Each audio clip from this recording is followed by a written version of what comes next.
wonderful book lovers of YouTube, and welcome to my first ever book talk.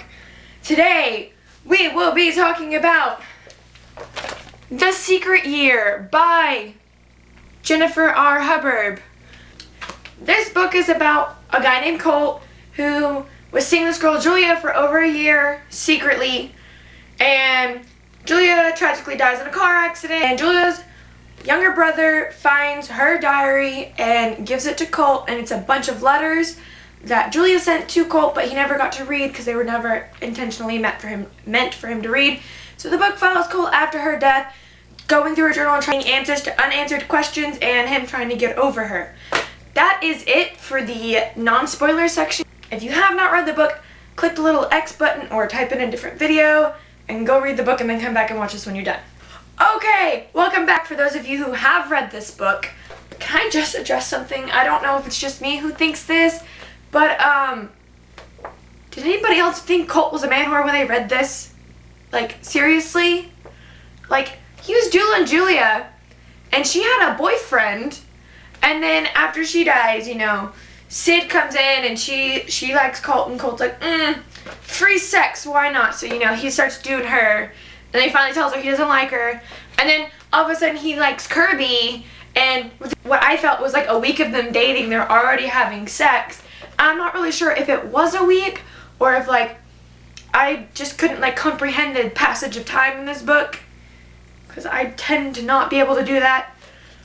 I just want to share with you guys my favorite line in this entire book. I started cracking up laughing, and I really don't know why. I just thought it was funny. When Julia's brother comes up to Colt and says, hey, I have something new that was Julia's, and Colt's thinking to himself, trying to figure out what it was. A picture of Julia, a lock of her hair, a punch in the face, which is really funny because the way Julia's brother is described is he's like this little stick. And this little stick is gonna punch this big, burly guy in the face, which I'm pretty sure he wouldn't be able to reach Colt's face because Colt's pretty tall from what I understand.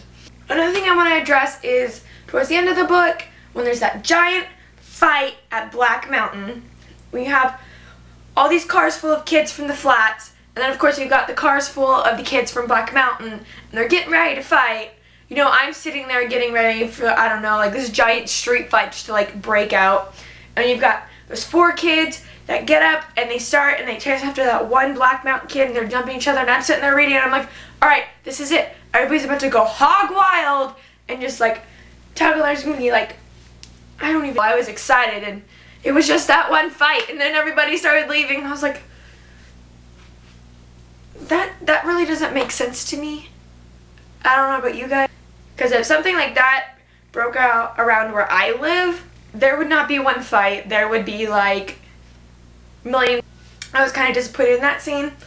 Now, talking about characters, I kind of did like Colt, but he seemed really complaining in my opinion. I really hate guys who complain all the time. I mean, I understand he lost like the love of his life, but come on, grow a pair. In my personal opinions of the book, I couldn't quite get into it, and I don't know if it's just because I'm not used to reading like normal teen fiction, or if it's just because I was still off of a book high because I recently finished City of Lost Souls. I mean, it's not the worst book I've ever read, it's not the best book I've ever read, it's like in the middle. I don't know, maybe sometime in the future I'll give it a second chance to see if I can get back into it. That's about it for this book talk. I would like to give a shout out to Poland Banana's books because I watched a bunch of her book talks, and that got me into thinking maybe I should start my own because I really do love to read and I like talking about books, and none of my friends read, so I'll talk to you guys. I'll put her link in my pants, and that's it for now. Feel free to subscribe, maybe watch some of my other book talks that come in the future. Bye!